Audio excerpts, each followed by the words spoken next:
the guys from Ping, they've kind of shown me how much the equipment matters. I just love that I can hit any shot I kind of want. We're going to be able to tell some fun stories about what goes on here to help golfers play better golf.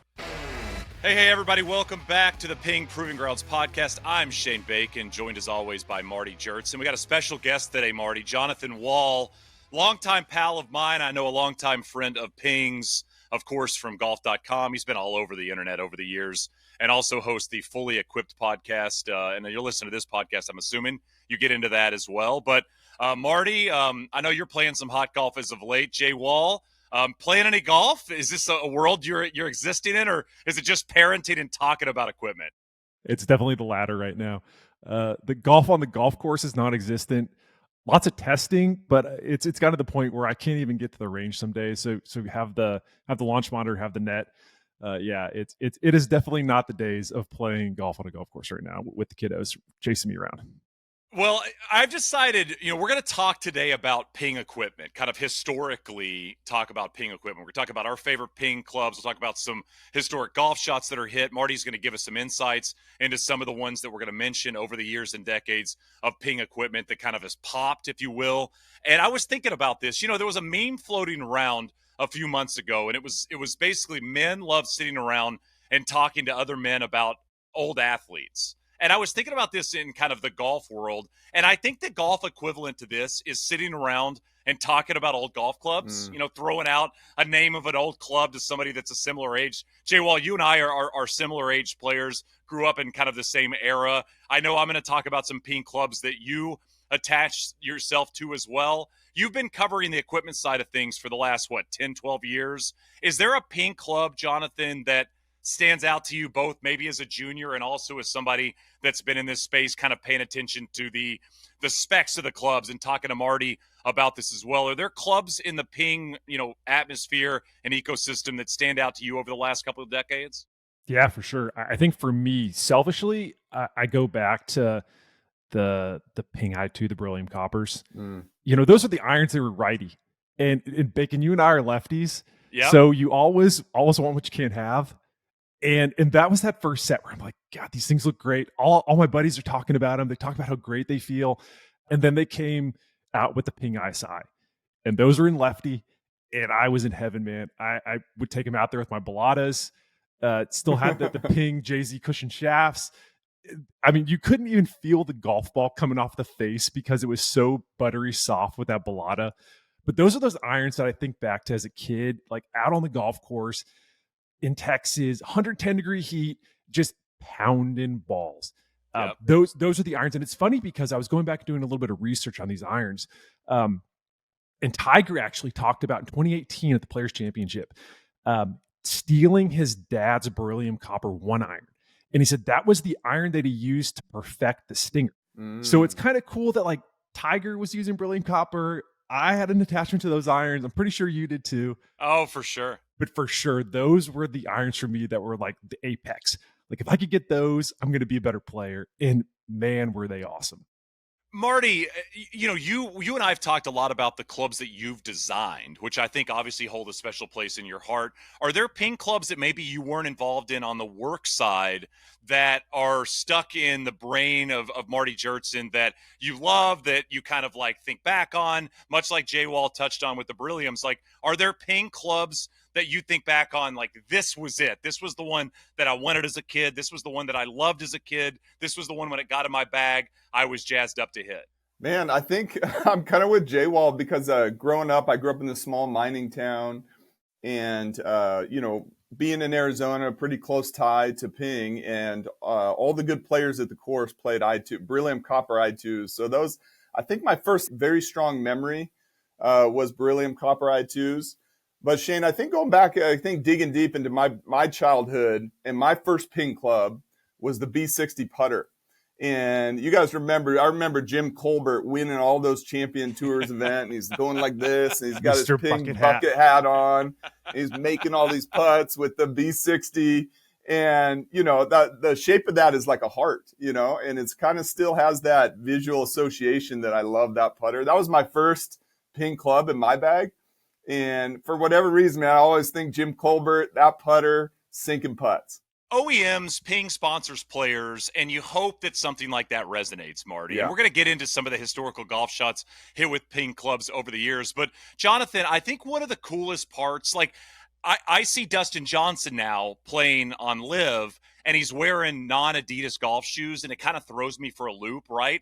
When it really works, when it really plays, when you have players like Bubba Watson or Louis Oosthuizen or Lorena Ochoa that kind of attach themselves to the brand, you think of those players along with the clubs they use. Do you have somebody like the Colbert side for Marty that makes sense to you in that world for Ping? You know, like maybe it's a Bubba Watson with the pink driver that just popped for years, that almost felt more than a partnership, almost more than a relationship, almost like LeBron or MJ with Nike?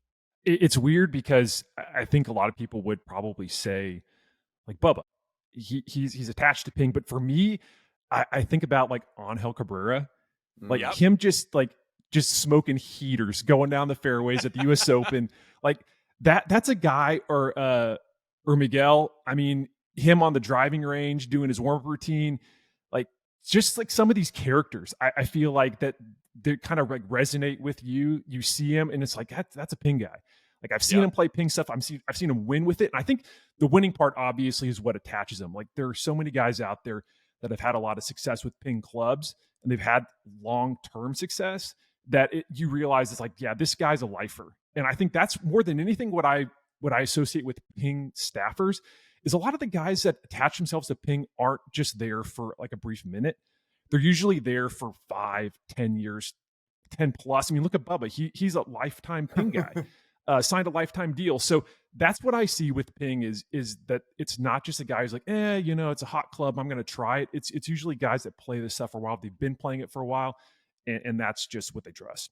You know, Marty, Jonathan brings up a great point on that, because that has been one of the most revealing parts of doing this podcast and getting a chance to interview so many of the players under the Ping brand, and we get these note sheets sent from Missy and the team that are always incredible, and they're deep dive note sheets that kind of help us out as we get ready for an interview. Yeah. And it's crazy. Almost every one of those sheets, Marty, says has played Ping since they're 13, a part of the junior program since they were 15. I mean, we talk a lot about the Ping family, but the professionals that are part of Ping, to Jay Wall's point, they don't just pop in for a year or two. It feels like they're there for a long time. Yeah, absolutely. It's pretty fun. It's how much we support the junior program, and then how much trust we can build with our players as they go to turn professional, especially in today's age. There's a lot of money being thrown around and a lot of competition out there. And just to know that, hey, we've serviced the players, and the family and the brand takes such a holistic approach to helping players out in gaining that trust. I was going to mention my association I have in my head, Shane, is with kind of the classic Ping players, Calcavecchia, because, he won that waste management. He's using the Laker shaft, and the tie-aside driver at the time, and just blazing TPC Scottsdale in the rain that one year. That's a pretty strong association in my head. So you mentioned that driver, Marty, and we're going to get to this, and you already kind of mentioned the first Ping club you had in your bag. I'm going to ask Jay Wall next, the first Ping club he put in his golf bag. Mine was that driver that you just mentioned, the TSI. I had it. I had two heads, by the way, and I had the 3-wood in the bag, and I played most of my high school and junior golf with that. The interesting thing, and I think, Marty, we've touched on this before, but it was such an interesting slot to put the driver through that you had to take it back to someone that really knew how to take shafts out if you wanted to replace the shaft. This is long before you got the tool out, clicked it out, and pulled the shaft out in 6 seconds. And I remember I took it to a guy in Shreveport, Louisiana that said, I can do it. No big deal. I got a shop in the back. I can pull a shaft out if you wanted it. And I wanted to put the Pro Force, the Lakers shaft, in the driver, much like Calc did in Phoenix. Lo and behold, I got it back, and there was a big bubble on the back of like the whatever you'd call the slot that the shaft went into. Yep. The guy did not do a great job of throwing that in there, but that was my first introduction to Ping clubs. That was my first driver in the bag. The head cover was iconic, kind of looks like the color of the hat I'm wearing right now, and that thing just played, and it was one of my favorite drivers I ever had. I played it for a long, long time. Jay Wall, that was kind of one of those drivers that in high school in that era, like basically from maybe 2000 or 99 to 01, if you didn't have that driver in the bag, you were kind of looked upon as another. kind of like not having a hoofer bag, right? Like everybody in an AJGA tournament had the ISI driver, had a hoofer bag. Like that was part of being a great player at the time. Do you remember the first kind of ping bat you had in your bag as a kid? I was going to say that the whiff of nostalgia right now on this podcast is very, very strong. Yeah. The gray is just going out of our goatee right now, Jay Wall. Jeez. You're mentioning Pro Force shaft, and I'm like, God, I remember that shaft. I could not hit it. Everybody had it. I could not hit it for the life of me, though. But I still had to like jam it in the bag. I'm like, everybody has this thing. I got to put it in the 3-wood. Yeah, for me, I go back to, I had a really old answer. I don't even remember where I got it, but it had the sound slot in the sole. Yeah. And just that distinct ping sound with the ball coming off. And it's funny because I've tried so many putters over the years. I still have this one, but I still use, now I've got a little bit of I've got a PLD answer 2 with some tungsten weights in the bumpers. It's a sweet putter. But if I were to go to something else, it would probably be the old one, just because again, it has that nostalgia attached to it. And it's such a classic putter. I mean, we're going to get into it, I'm sure, but look, what's the most copied club out there? It's the Answer. It's the Answer style putter. I mean, people know it by different names now, but that's an Answer, and it's always going to be that way. So yeah, for me, old Answer. It's still beat. I should probably pull it out to show you the gashes in the face. It looks a little bit like the Tiger Wand. Yeah. I think I've beaten on it a couple of times over the years, but yeah, just an awesome putter and such a cool sound to it. Jay Wall, we're going to have you post that. When this podcast drops, we'll have you post it on your Instagram story or something so people can get a good look at the putter, the Answer you're talking about. Marty, a little like sports trades, a lot of clubs come out. They all are part of the history of a company. Maybe not all of them are bangers. Yep. Like we've seen with certain trades in sports over the years. We tasked you with kind of going through some of the iconic ping innovations over the years, like the ones that really hit. So I want you to kind of run through some of those, and Jay Wall and I might jump in at times when we have our kind of personal moments with the clubs you mentioned. But I kind of wanted you to run through some of the real marks in kind of the pings company in terms of club innovation over the last 30, 40 decades. Yeah, exactly. Yeah, I think, Shane, the one we kind of touched on already was the TiaSide and the TiaSide Tech. And the reason why I bring those up is they were way ahead of their time. And I think ping is we've actually done this quite a few times looking back at our history, is we'll launch something to the market and it's, arguably it's a little too early. Like it's a little too innovative. And then these things come back maybe a decade later. So like with the TiaSide, it was having adjustable hosels, right? It was the fact that, hey, we need to have one head and we want to have different, from a custom fitting standpoint, we want to be able to manipulate the line goal and the loft and get somebody dialed in. Now, yes, that embodiment, that solution of using the plastic hosel was hard to do, hard to repair and things of that nature, but it was very innovative, and it also created a super lightweight hosel, which is super important to lower the center of gravity and do some things like that. So I think that whole TiaSide Tech metalwood family was super innovative, even down to the fairway wood. And players use that fairway. I know you had it in the bag. I certainly had it in the bag. I think of Miguel Jimenez had the 3579 in the bag for probably over a decade, hitting laser beams with the TiaSide Tech fairway wood. That one was really cool because it had the hosel system, and then it was titanium body with a zirconium sole plate with a tungsten weight screwed into it. Yeah. So it's like the amount of tech, multi-material, and these were cast at a foundry up in Prescott, Arizona, right? So we manufactured them here in the U.S. domestically. We did all the manufacturing, engineering, R&D here. So again, that one really sticks out in my mind in terms of that transition to titanium, to multi-material, to adjustable hosels, to lowering the center of gravity. All this magic was kind of put in there into that family.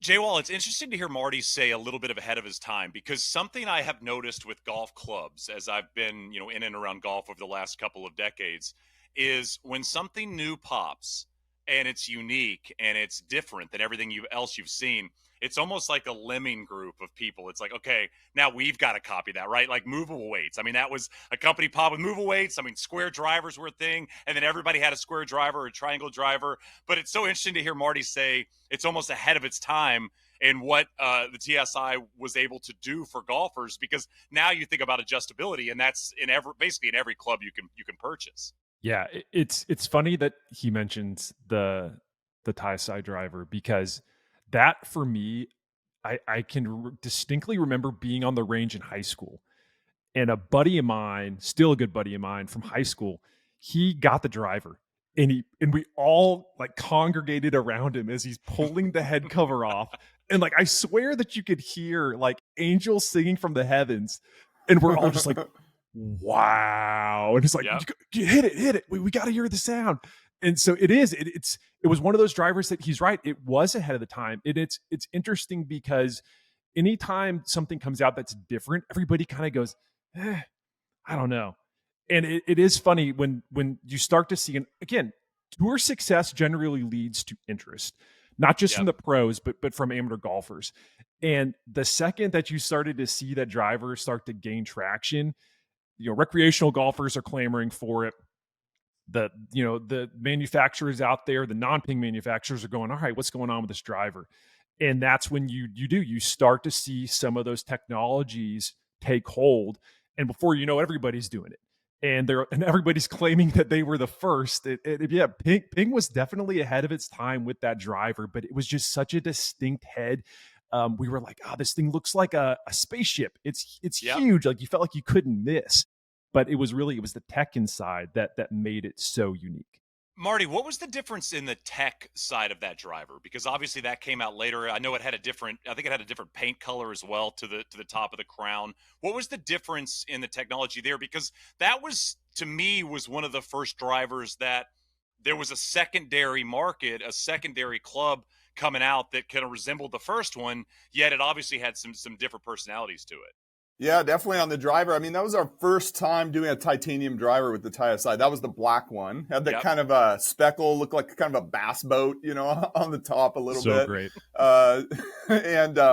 So the first time for us doing titanium driver, it's very challenging. And I think, Shane, I've talked about this. I think one of the biggest meta innovations in golf is the ability to cast titanium very thin. And now in today's age, we're looking at, adding other materials and getting real weight savings. But that first TSI, the walls were really thick. For example, I think the crown thickness was like 80 thousandths of an inch, which is, 4 times thicker than we cast it now. Right. So we've been able to 4x the improvement in how thin we've been able to go with the wall. So when the TSI Tech came out, this was the silver top to it. Yeah. That was thinning out wall thickness, improving the manufacturing, improving the casting, studying the durability, see where we could save some weight. And just like we're doing with the same physics principles we are now, improve the center of gravity, increase the moment of inertia, and pass that along. And then it was really fun to be able to do what I talked about in the fairway woods back then, which was all the multi-material and that zirconium welded sole plate. That's one of the things about titanium. It's hard to join high density materials to it. So that's normally where we screw them together and things of that nature. But zirconium is actually an alloy you can weld to titanium that's heavier density. So that was super innovative to bring that to the golf industry. All right, Marty, what else you got on the long list of great Ping products? Yeah, I mean, Shane, man, there's so many. I mean, there's so many on the putter side of things. The Answer putter, I think that one kind of maybe goes without saying. Bringing the cavity in, the plumber's neck, just the classic shape to it. I think when I think about putters, there's a lot of fun ones we've had. Specified putters, which was to be able to build your own putter shape and piece different things together. I think one that came to my mind, though, that was really fun is when the Gnome putter came out and Hunter Mahan was winning the match play with this thing. We launched that also with our adjustable length telescoping shaft. And I think, again, when I think about putters, that one really stuck with me, being able to pass along that adjustability.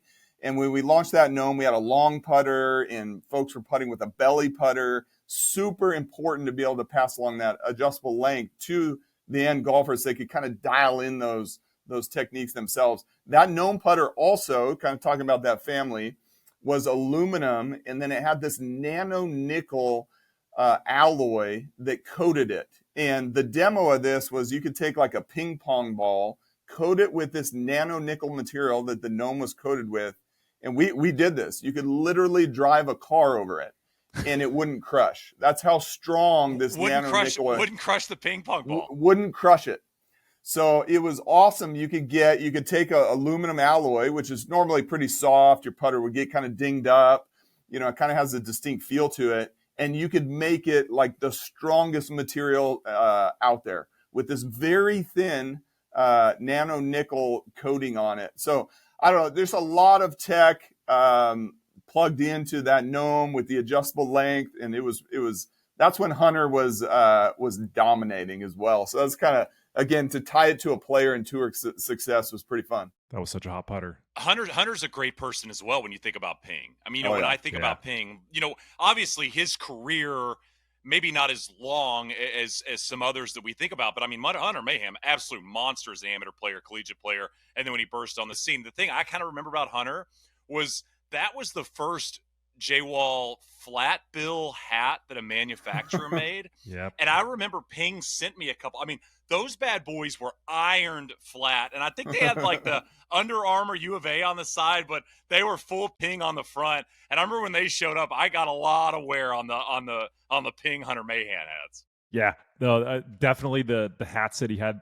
It was kind of funny because that was around the time where it was like, is Ping trying to get with the young crowd here? Because it feels like they were trending that direction. But I think about Mayhan's setup. And I don't know if Marty was going to get to this one. I might be still in his thunder, but S55.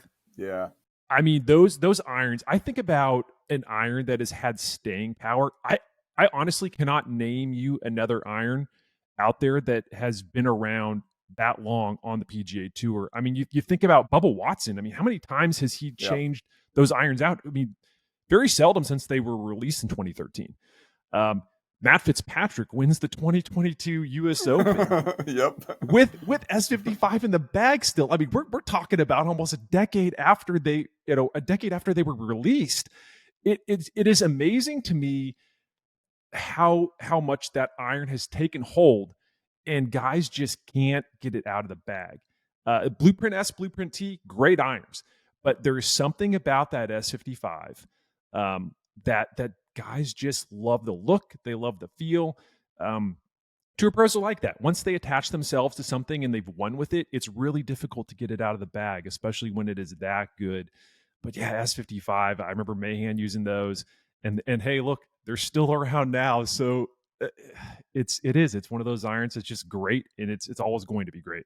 Well, that I think when you see a product out there that some tour guys hang on to for a decade, I think that's a good sign that I think that can go on the iconic clubs list.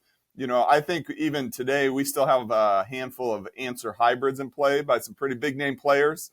So that's another one in the hybrid category that's done really well. And I think when we talk about S55, we talk about Answer hybrid. The question is, well, what are we doing to study those clubs and turn them into, learn from them and plug them into products that we're designing right now? The thing with the Answer hybrid was it didn't go left. It was a hybrid that, we couldn't go flat with it, but it was the club that all the tour players and better players liked because it was the anti-left hybrid, had really good launch and spin characteristics, felt really good, things of that nature.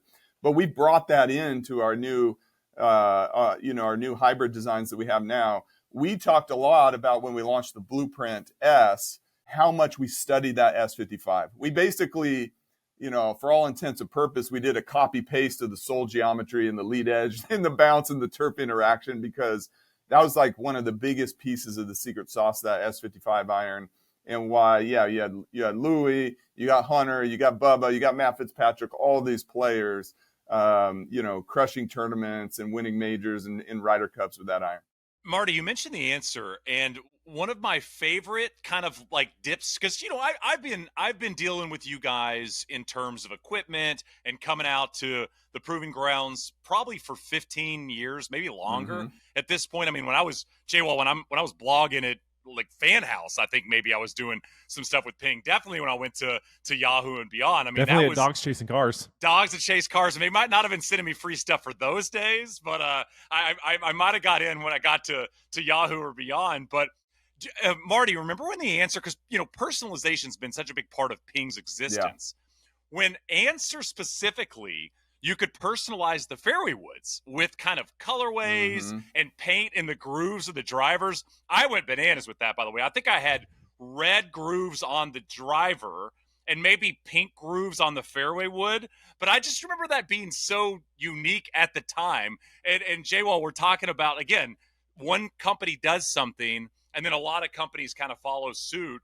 After I feel like it was inking the grooves on the fairway woods, then you started to see some companies offer multiple colorways on the crowns of the drivers. I mean, that became a big part of pushes for some OEMs.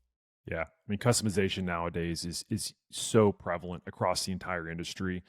And again, you mentioned it. It's got to start with somebody. Somebody has to take a chance and see what the reaction is. But yeah, to see it start with Ping there, and now everybody has a custom option where you can go wild with a driver, all different colorways, whatever you want to do. But yeah, customization is now such an important part of just bringing your personality out on the golf course. Jay-Wall, how do you go about kind of customizing your setup? Because I can only imagine your world is boxes showing up a decent amount at home, and you kind of have to go through that and either figure out what lefty buddy's going to get a new set of irons or whatever the case may be. What First Tee chapter in Dallas is loving the fact that they're the closest to Wall's house.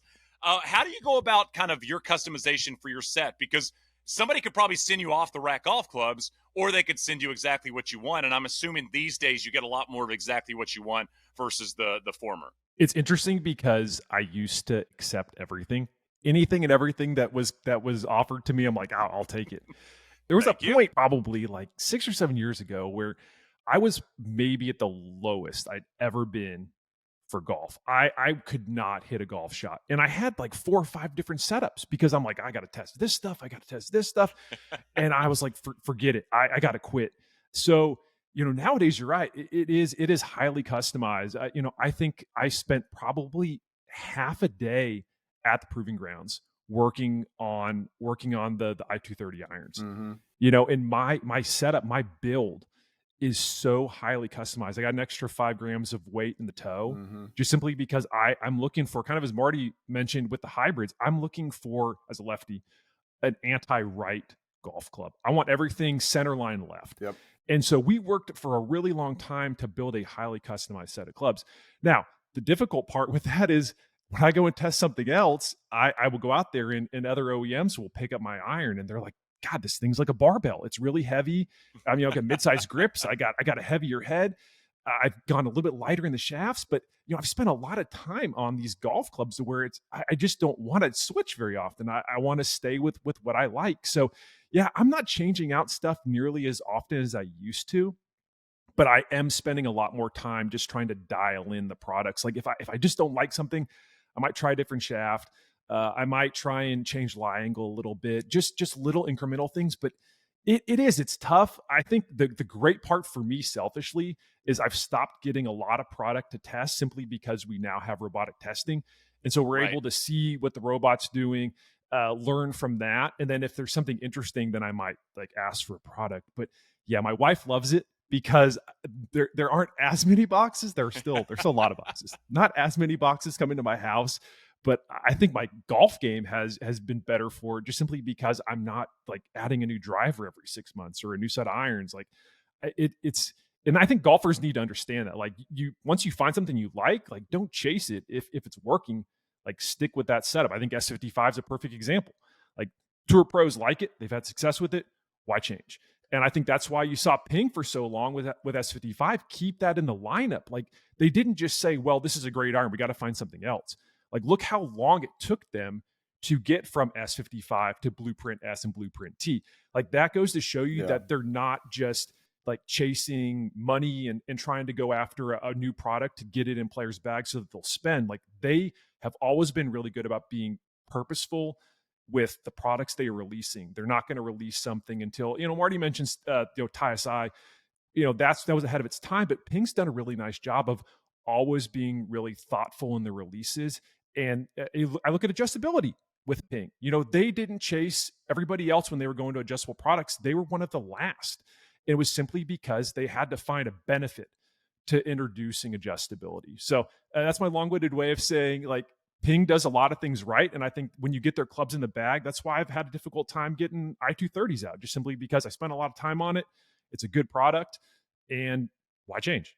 It's custom for you. I mean, also, if somebody picks up the Barbell Club and they go, wow, this is heavy, you're like, look at my Peloton numbers, man. I'm pumping out like 530 on a 30-minute ride. Jay Wall, by the way, like top 3% in the entire world of Peloton right now in terms of the numbers he can churn out, Marty. He's an animal on the bike. Man. His Jay Wall's i230 set, I mean, it's very unique. It's a great example for kind of swing weight fitting and system mass fitting, right? Because, when you're fitting for, thwarting off a miss with your irons, you can only go so far with Langle. You don't want to go too far. Just make them flatter is not your only option in the toolbox. In his case, we're making him a little heavier. We're moving the CG a little bit, and we're dialing in the Langle. I think that's just a great example, Jay. Well, you can use that blueprint of that build for any future iron builds that come out. I think that's super cool. Yeah. Marty, what else you have in terms of your list of kind of the iconic clubs over the last, I feel like this is getting a bit more modern, which some of the more modern clubs on the list as of now. Yeah, so I'll throw another putter one out there, which is the JAS putters. So these didn't really necessarily explode in the market, but super fun project to work on, very innovative. John Solheim, our owner, came down with this idea, like, I want to make the ultimate kind of putter design and embodiment. I want to have beautiful shapes and sizes, beautiful designs, and get the CG super low so we can optimize the roll of the golf ball and get the inertia really, really high. So these putters we made were fully machined, milled out of titanium, and then we brazed in tungsten weights and then milled all the different surfaces and finished them off. These JS putters, they felt amazing. And they were super forgiving. Talk about robot testing, Jay Wall. When we put these things on our putting robot and hit it across the face and measured the ball speed retention, the downline, absolutely incredible with what we were able to do with those putters. So that's the JS putters. Super fun, very expensive to make. And but it's that family and that line. We've done these JS lines named after our owner, John Allen Solheim, a few times, and it's really fun for us. It's challenging for the engineers because normally we're kind of working within a box, and then he'll come down and say, hey, spare it no expense. Let's do the ultimate solution here. And it's actually quite challenging for an engineer to kind of go into a space without any boundaries per se and innovate. Well, I mean, the thing Ping has done with the putters, and Jay Wall, I know you know this as well as anybody, they are not scared of trying new things with the putters. I mean, there have been some very unique looking putters over the years, successful looking putters, different mallet styles. I mean, you kind of go across the board over the last 25, 30 years of Ping putters, and you are going to see some styles that only exist at one place in the world, and that's out of Phoenix, Arizona. What about the ISOPure? ISOPure, love it. Oh, that was on my list. ISOPure with the Ping logo right in the middle of that clear insert. Yeah. I mean, who else? Unique. It's super unique. Like, who else is doing stuff like that where you're getting the logo in the face of the putter like that? That is marketing at its finest. I mean, if you get one of those putters on a Sunday afternoon at a tour event and they zoom in, they get the face of that putter. Normally you're like, it's a putter face. And then now you're seeing the Ping logo looking back at, and you're like, well, that's really cool. So yeah, they've done a lot of innovative things in the putter space for sure. I mean, way more than just the Answer putter, which I think is the first thing that comes to mind. Yeah, I mean the Doc putter, which is named after John Souza here in he was a great player. He's in charge of our works department, done a lot of things for Ping over the years. I was just at Moon Valley the other day. I saw his name on the list of winning a bunch of tournaments over there. Well, he was struggling with the putter. Let's call it the heebie-jeebies with putting. And he's like, I'm going to make you a can giant. say yips on the podcast. Nobody's going to to be listening the to this as they're putting, hopefully. I got to respect John. We'll call it the yips. Okay. Maybe it's the yips. Maybe it's the heebie-jeebies. It's like, and then he had the idea. I'm going to design a gigantic putter. So he got a block of aluminum. This thing's like literally like as big as a steering wheel. Super high moment of inertia. And he putted with it, and it helped him a ton. And then we scaled it down, and we made other different versions of it that were a little bit smaller. But that was another great example. You know, all the way from the dock down to like the fetch, which gets the ball out of the hole. And, you know, we had Lee Westwood yep. fetching it out of the hole after he won a tournament on the DP World Tour. I think that's an iconic moment as well. Yeah, I was writing down, Marty, to that point, I was writing down some kind of iconic moments over the years from pro golfers using Ping equipment. And the 2007 LPGA Championship, Suzanne Pedersen won that week with a Dock 15 putter. Mm-hmm. She borrowed that putter out of one of the amateur players' bags that she played with on Tuesday. I mean, you talk about incredible moments. Marty, I'm always shocked at pro golfers' ability to tinker. You think about what we saw at the U.S. Open this year with Bryson, right? Goes into the final round, driving the ball well, changes driver heads 15 minutes before the final round and goes on to win the U.S. Open. I feel like, and Jay Wall said this earlier, you know, you have a golf club that works, stick with it or stick with something similar to it. You know, don't go searching for something if you have a club in the bag that it plays. I mean, pro golfers do this a lot. We see so many kind of older clubs in the bags of professional golfers across the board. But one of the best players in the world at the time in 2007 to pull a putter out of the bag of somebody she's playing with on Tuesday and then go win the tournament on Sunday, that doesn't happen. By the way, you win a major championship at Ping, and it's not gold-plated. It's solid gold. I don't think Ping was excited to see the bill on the Dock 15, considering that was going to be a solid gold Ping putter in the vault for Suzanne. Shane, I was going to mention that, man. That's a heavy. That was a heavy one. So hopefully they sold a couple extra Docks when Suzanne won with that one. Yeah.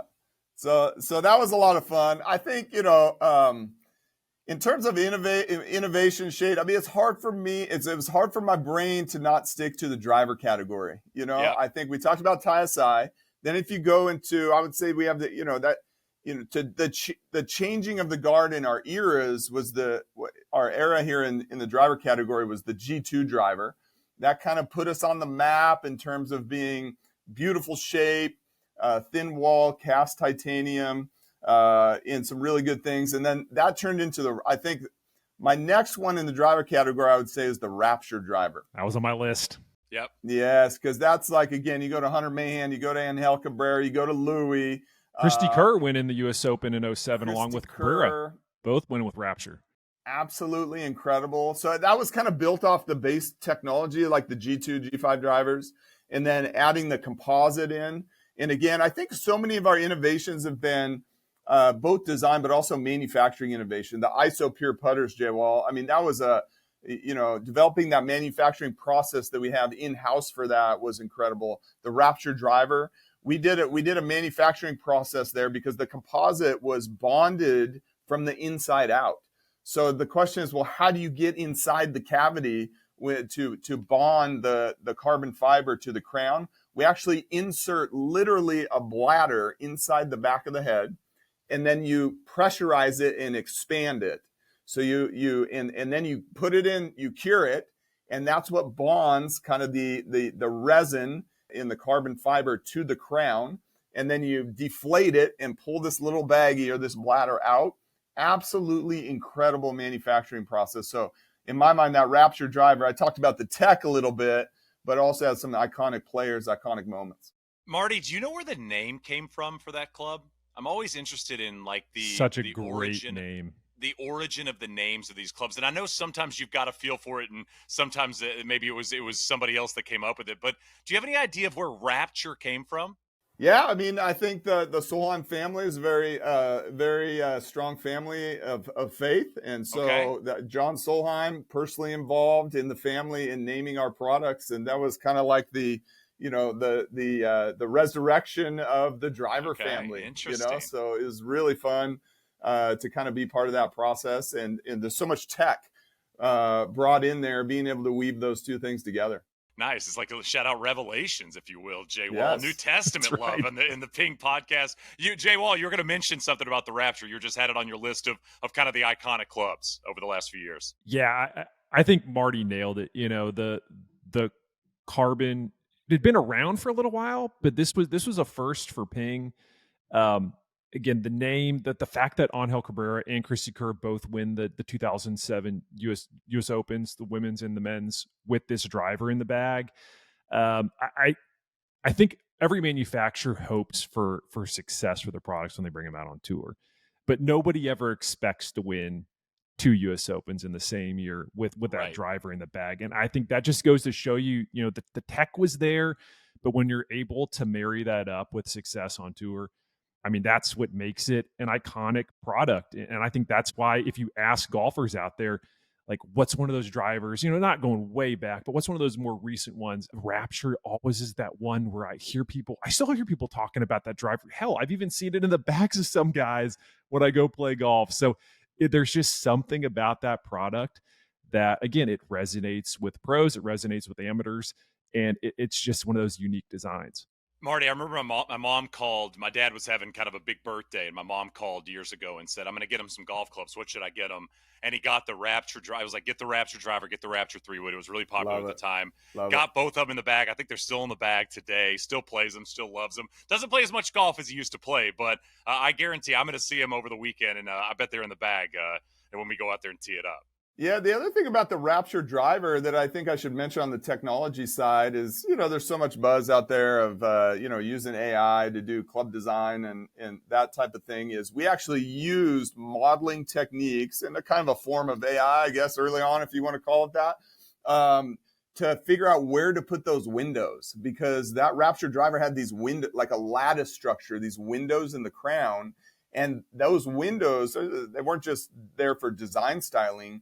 They were there to save weight in a way that didn't compromise the way that the crown moves structurally, right? So this was through some modal analysis, which is a way that numerically in the computer, through modeling techniques, we can shake the driver and see what it's going to look like.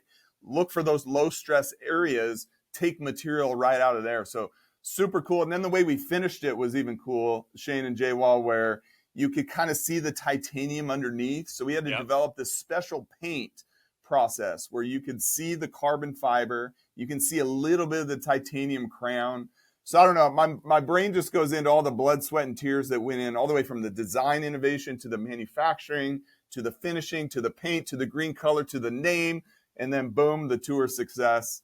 Definitely iconic in our history. Was that early Dragonfly, Marty? Just out of curiosity? Absolutely. Yeah, early Dragonfly. No, absolutely. That's really cool. That's I never knew that. Where that started. And what's fun is that we're still doing those kind of same things today, but with more advanced tools, a deeper understanding, and still using that same fundamentals though in terms of our product development approach.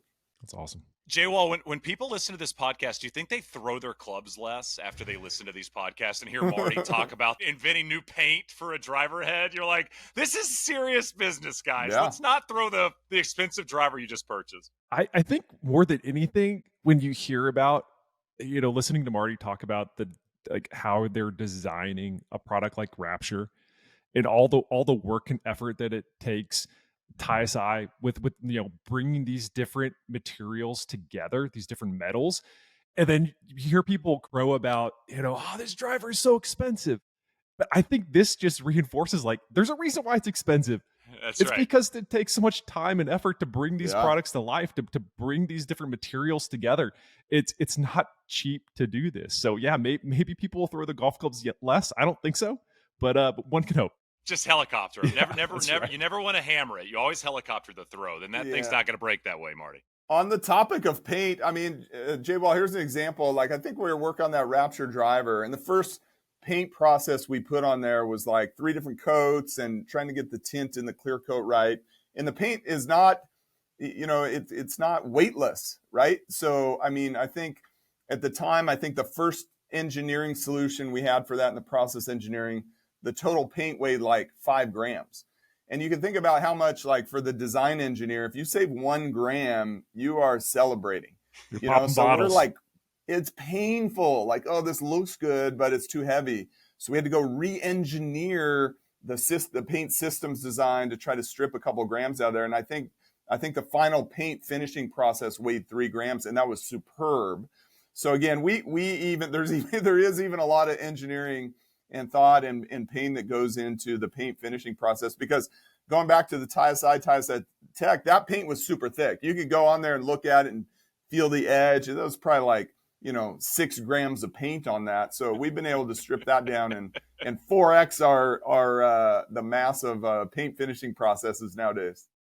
Marty, hit us with a couple of more of the clubs you have on your list, and then I want to get everybody's kind of favorite ping club of all time, if you will. I'm going to hit you with a couple of iconic moments from ping clubs over the years, and then we'll jump out of here. I think we could probably do this for 4 hours and be fine, but I'm assuming people probably have something else to do after, we hit the hour mark talking about the iconic ping clubs. But Marty, if you got a couple more on your list, hit us with them.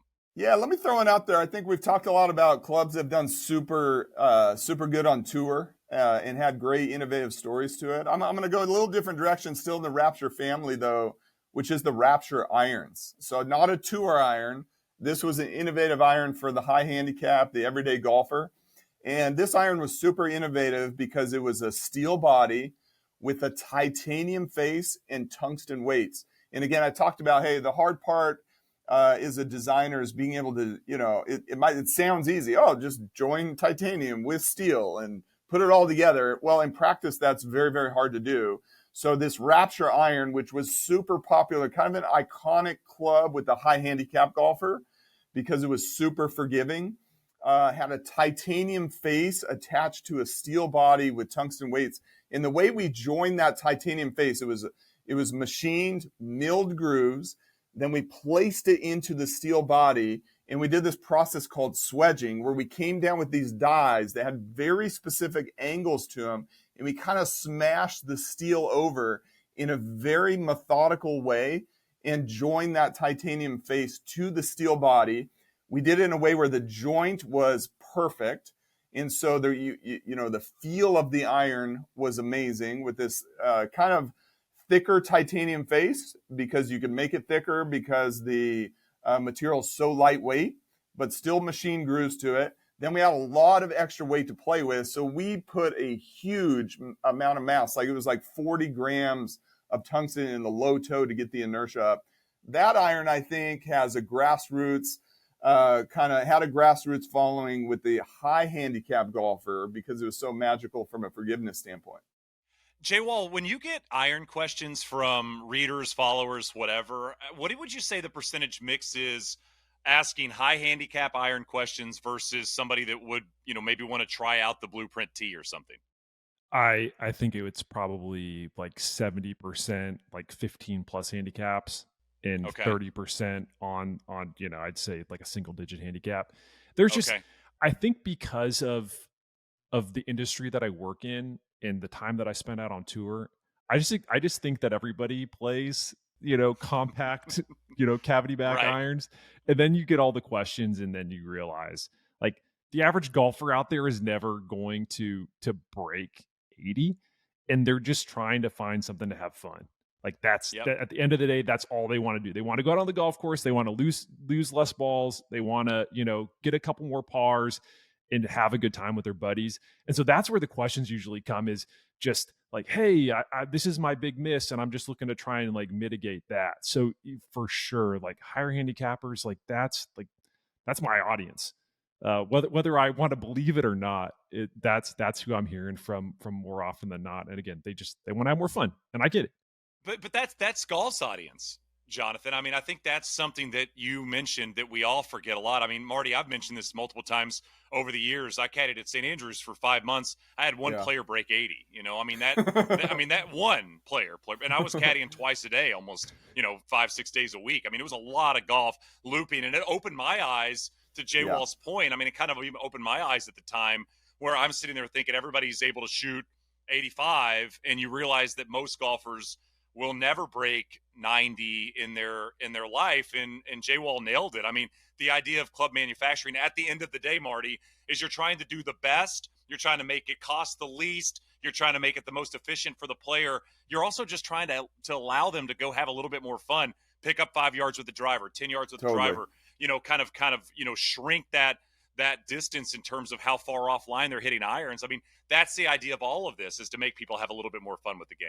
Yeah, I mean, one philosophy I've tried to bring to the team here is this kind of barbell approach, which is if we can take care of the most elite ball striker on the PGA Tour, Victor Hovland, and then we can take care of the beginning golfer, the high handicap golfer.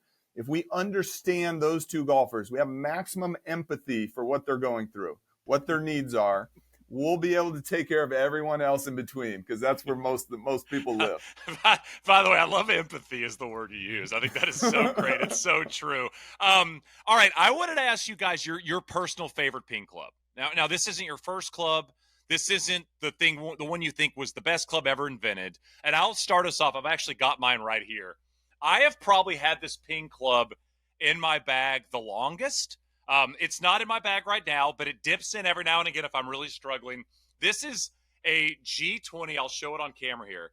This is a G20 4-wood that I had built. I mean, what is this, Marty? 12, 14 years old? I mean, how old is the G20 family? I'd never had a 4-wood before. I remember Bill built me this 4-wood because I was talking about gapping with my bag. This was well before Marty had come up with the gapping system online that you can use to simplify the process. This was just simply me telling Bill my numbers and how far stuff was going. And he said, you should get involved in a 4-wood. So this G24 wood, Marty, I have had for a long time. I've gotten rid of a lot of clubs over the years. Jonathan knows that as well as anybody. This thing is not leaving. So that's mine, the G24 wood. Marty, I'm interested in your answer there. Mine, Shane, is a G410 driver. G410 driver for a number of reasons. It was... I worked on the G30 drive. It was almost a G30 because I love that driver. I worked on that one, and first one with turbulators. But the G410, turbulators, different shaping of turbulators, is where we brought the CG shifter in. Again, we talk about empathy, Shane. The motivation for me with that was to be able to bring all the tour players being able to custom hot melt their driver, heel and toe to dial in the left, right. Let's bring that in, but do it in the ping way, our way. High inertia, right around the perimeter. So we brought that in. We had really cool kind of shaping on the crown of the driver that was like the hood of a sports car. Also optimized through modal analysis, kind of stiffening in certain regions. We changed the hosel in there so we could get more adjustment with our trajectory tuning sleeve. We had great different model designs with the Plus and the LST and the SFT. Did great on tour. And selfishly, like Jay Wall was saying earlier, that's the driver I use to accomplish my, kind of live stream, was to make the cut in a major. So I used that driver when I made the cut at the PGA Championship 2019, Bethpage Black. That's attach yourselves to the one that mattered the most.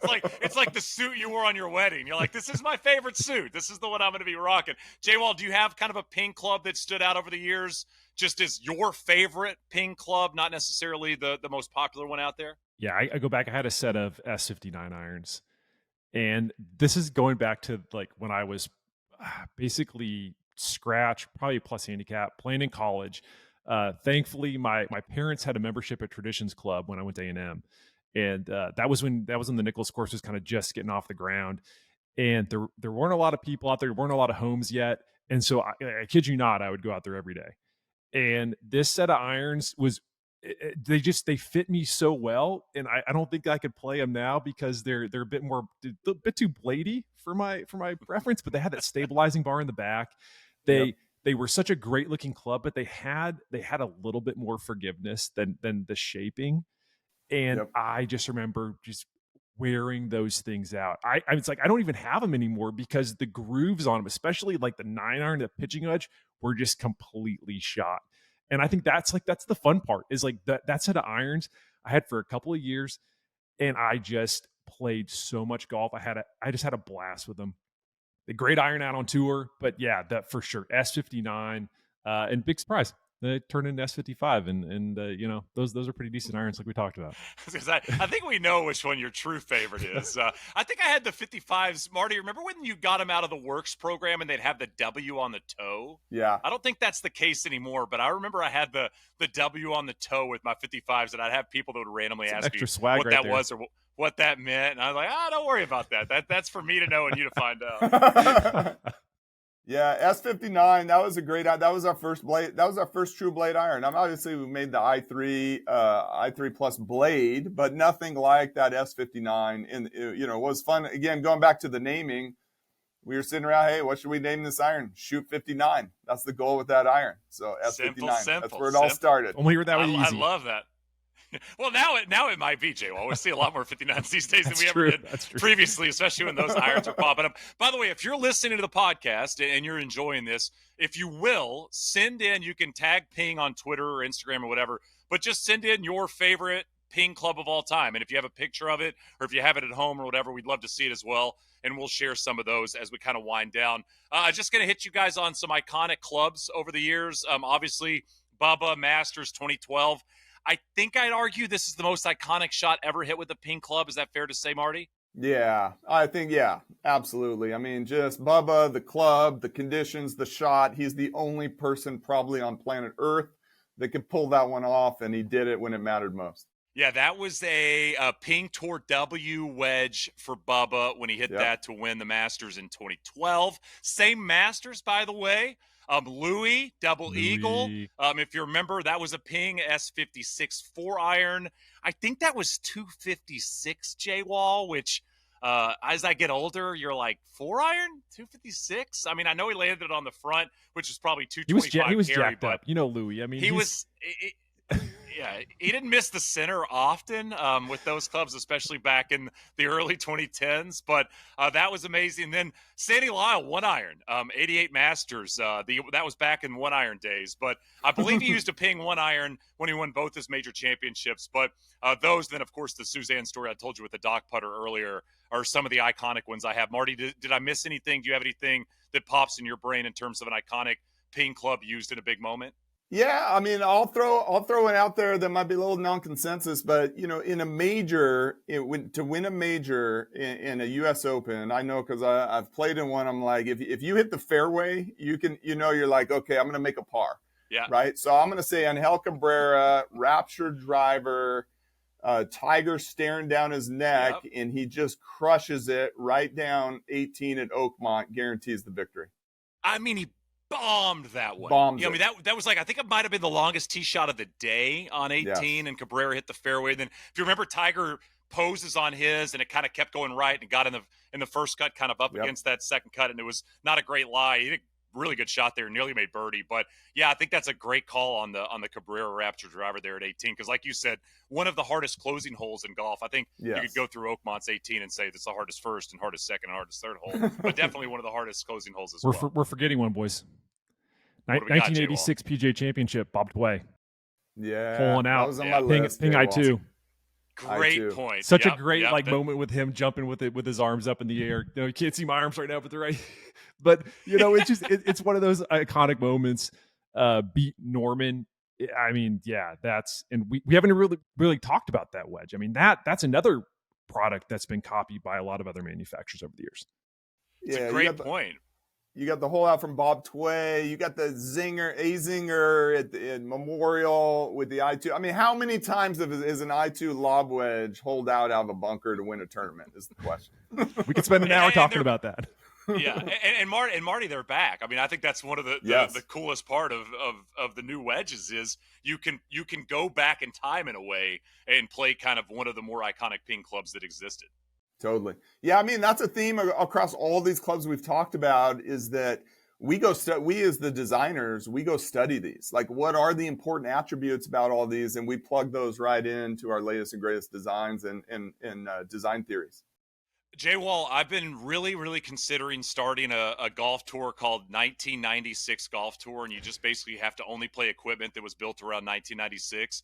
I feel like this podcast now makes me more than ever want to go put together a bag of high school Shane Bacon clubs. You should definitely do that. It just sounds like so much fun. Like hickories are hickories, and everybody enjoys maybe going out and doing that here and there. I want to play the clubs that we've talked Yeah, the about. 90s are our era. That I played when I was in high school. Yeah. This has been great. Anything else, guys, before we sign off? Because I have a feeling we might have to do this again in the coming years, because we could probably go down kind of the memory of all the iconic clubs over the years and bring on some different voices to touch on it. But Marty, anything else before we sign off? No, I think next time, Jay Wall, this would be fun. We should do this kind of focused around shafts and grips. I think that'd be super fun. Just throwing that out there, boys. There is a very iconic grip that we didn't mention. Yes. Used by a guy that's won 15 majors. Yes. Yeah. It's a great point. Yeah. That, you know what? Maybe one of the more, why was someone using this thing in the history of golf? And I feel like the story is maybe worth another podcast. Jay Wall, what do you got coming up? I mean, obviously this is going to air a little bit after we record, but I know you're always kind of focused on the equipment world and what you're doing in that. I mean, you're always venturing out, talking to players and such. Just people pay attention to the podcast and go to golf.com and check out the writing. Yeah, for sure. This is actually my favorite time of the year because I'm not crazy busy, but it's kind of the calm before the storm as we ramp up for our yearly club tests later in the year and start testing new product and getting the robot fired up. So yeah, it's just check out golf.com. We'll have a lot of cool content and just had so much fun just being on this podcast, boys. This was a lot of fun to kind of go back down memory lane and talk about a lot of clubs that I remember, clubs that I use. It's always fun to do that. It's the best. Like I said, I mean, you can go around and throw out random athletes' names if you want, and you can do that if you're a basketball fan or a football fan. For us golfers, do you remember the Rapture driver? The guy's like, yeah, I had the 3-wood. I mean, that's just like one of the great parts of being a golfer and nerding out on equipment. So, Jay Wall, really appreciate it, man. Been a buddy of mine for a long, long time in this industry. We will never remember the restaurant that we eat at in Palm Springs, but we will forever remember the moment that we had enjoying that. And Marty, we'll catch back up very, very soon. Congrats on all the success lately on the golf course, man. It's been fun to watch. JWallGolf.com, fully equipped podcast. Make sure you subscribe if you're not already. This is the Ping Proving Grounds podcast.